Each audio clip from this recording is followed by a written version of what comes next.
Have you ever paused to consider how much of your distress stems from your intense desire for control? I'm not referring solely to external factors like your job, financial obligations, or daily routines, but rather to an inner compulsion.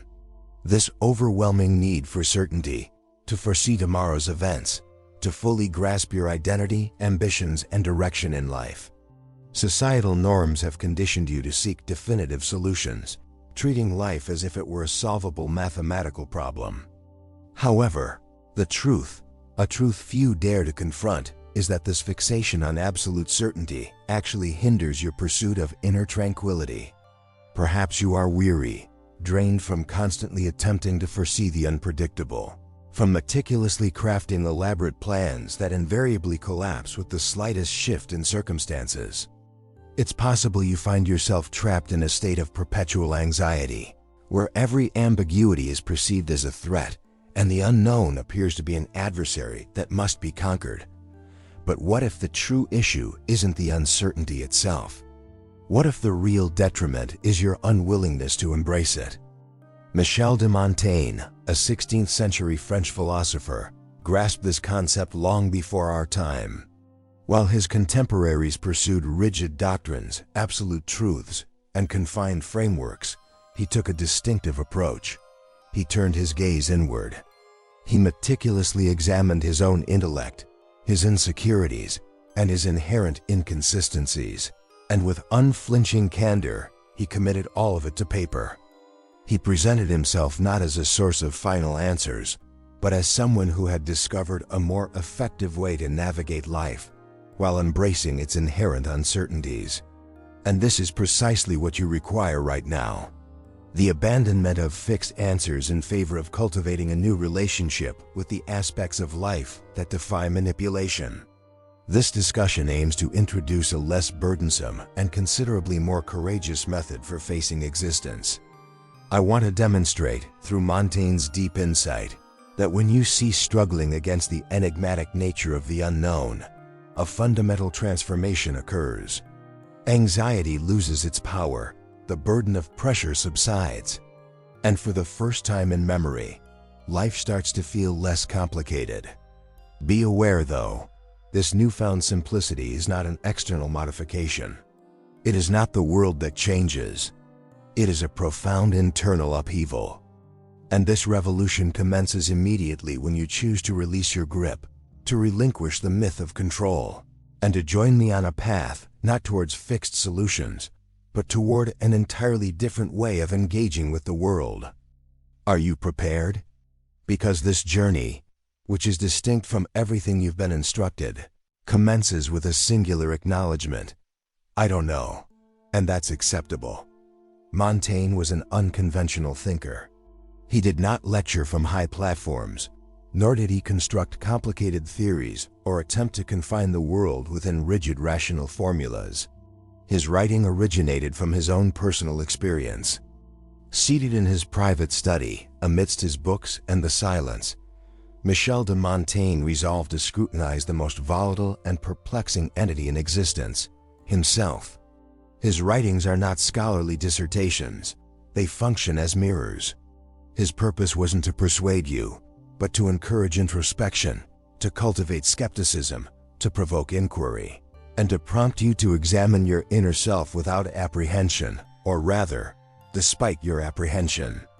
Unlike other intellectual figures who sought absolute, universal truths, Montaigne embraced the reverse. He acknowledged his limited understanding. The longer he lived, the more he realized that having scant knowledge about the world, and even less about himself, was not a deficiency. On the contrary, it represented a profound form of wisdom. His frequent and core query was, "What do I know?" This was posed not as a challenge, but as a foundational starting point, because for him, the admission of ignorance was not an intellectual setback. It was a catalyst for liberation. It meant ceasing pretense and abandoning the need to sustain false personas. It relieved the pressure of having to appear correct, complete, or impervious. The contemporary world often rejects this kind of humility. We inhabit an era where possessing a stance on every issue, a definitive position on all matters, and certainties as sharp as a knife is expected. Yet, Montaigne presents us with the antithesis, the chance to be human before being ideological. He maintained that our inherent frailty, our moments of doubt, and our internal conflicts are not flaws requiring correction, but rather essential constituents of what truly makes us alive. And perhaps that is precisely the message you need to hear at this moment. You no longer need to uphold fabricated certainties to be deemed worthy. You don't have to possess all knowledge to make progress. It is entirely acceptable to be incomplete. Montaigne granted himself the liberty to revise his opinions. He embraced self-contradiction. He acknowledged that beliefs held yesterday might not be valid today. He grasped the natural fluidity of the human psyche, which adapts, molds, and evolves. Instead of resisting this process, he accepted it with good humor, self-mockery, and wonder. He recognized that the act of living is not about conquering the world with unwavering convictions, but about navigating it with an open mind and a compassionate disposition. This is why Montaigne's insights are so crucial today. In an age of loud pronouncements, he offers a quiet suggestion. In a time of rigid certainties, he advocates for the lightness of doubt. If you feel adrift, overwhelmed by the mandate to be defined, stable, and immutable, perhaps what you need isn't more direction, but genuine freedom. The freedom to evolve, to lack knowledge, and simply to be. However, Montaigne's contribution extends beyond merely inviting us to embrace skepticism. He issues a warning about the high cost of evading it. For, the more intensely we strive to command life, the greater the distress we inadvertently cultivate. And this brings us precisely to our next topic, the quiet suffering that emerges from the frantic endeavor to dominate that which is fundamentally uncontrollable. If this discussion resonates with you, consider subscribing to the channel and pressing the notification button. Your support is greatly appreciated. You persistently seek to manage everything, don't you? Tomorrow's events, the reactions of others, your professional trajectory, your physical well-being, your emotional landscape, even elements entirely outside your jurisdiction. And the more you attempt to forcibly hold the reins of existence, the more life slips away from your grasp. It's comparable to trying to clutch water in your hands. The tighter you squeeze, the quicker it escapes. Have you reflected on the emotional toll this takes? This compulsive need for control is not only physically draining, it is profoundly detrimental. It confines you within the limitations of unrealistic expectations, transforming you into a perpetual observer of every potential mishap. This condition has a name: anxiety.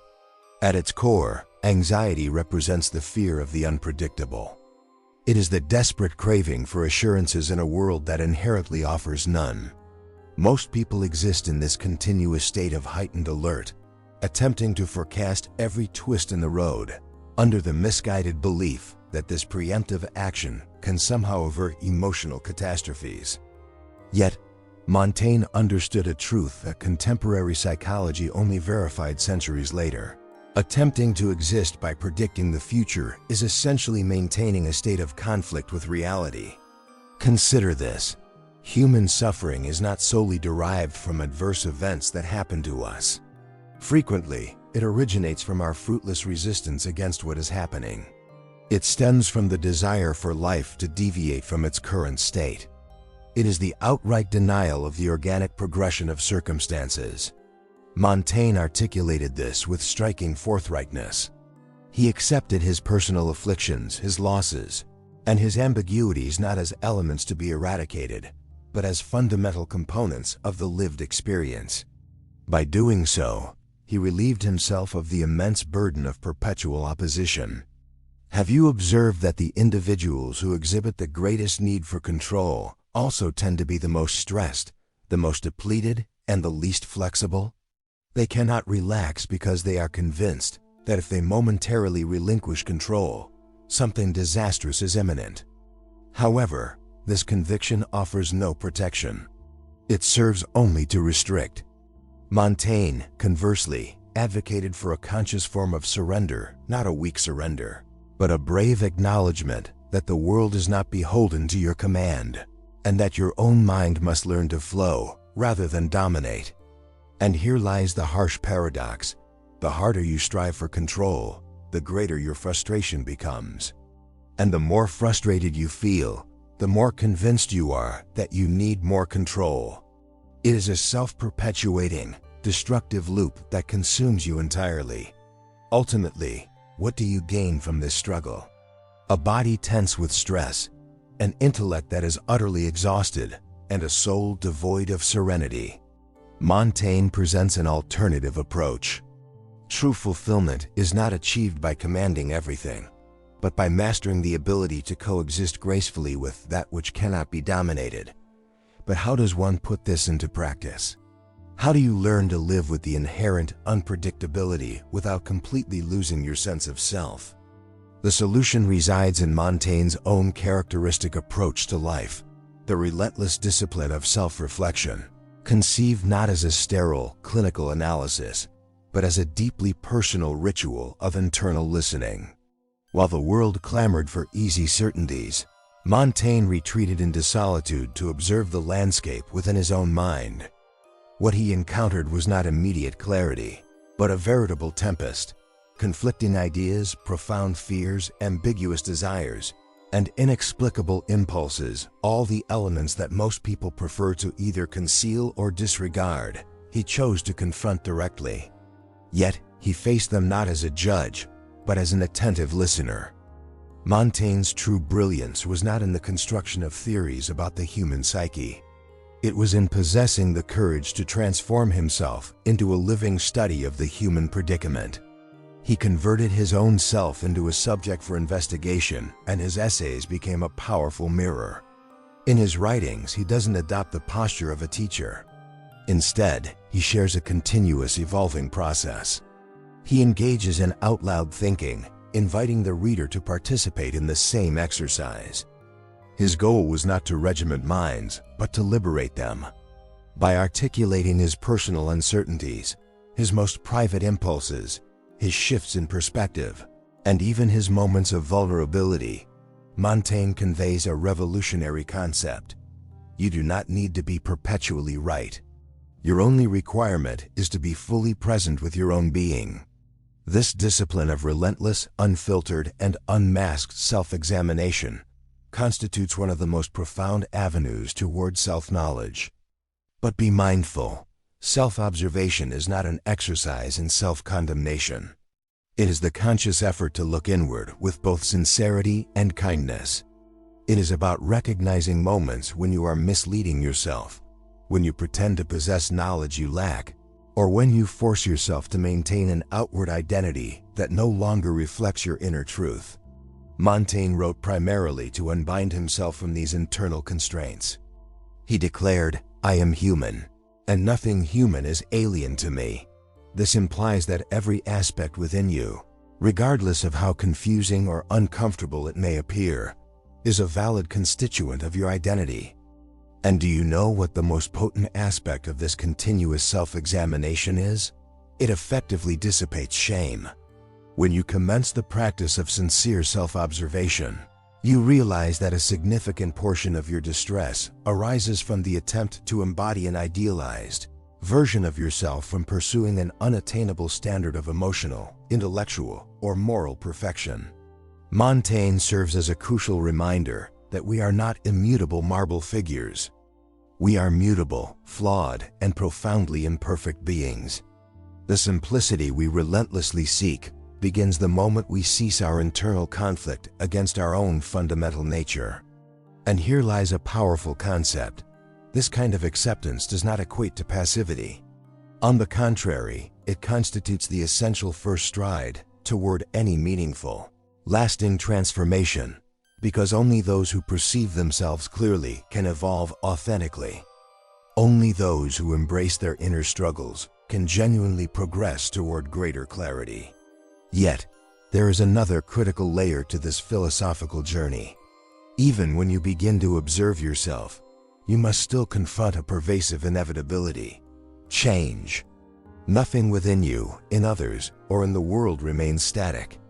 As long as we fail to grasp this reality and neglect to cultivate a way of life that accommodates it, we will continue to experience suffering. This is the focus of our next reflection.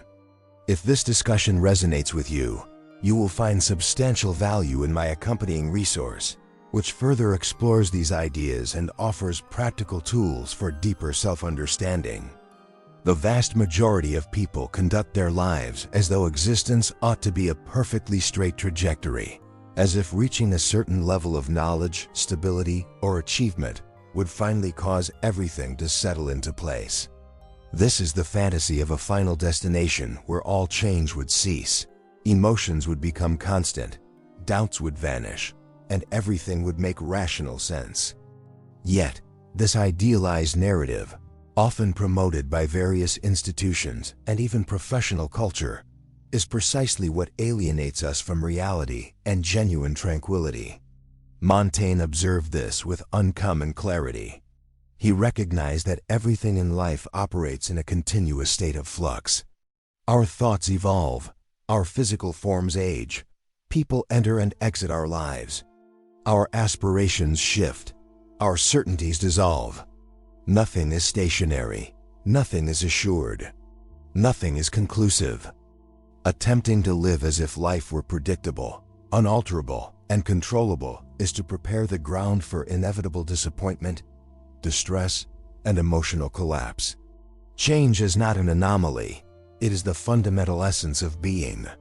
And the more we resist it, the more we become rigid, embittered, and disconnected from the present moment.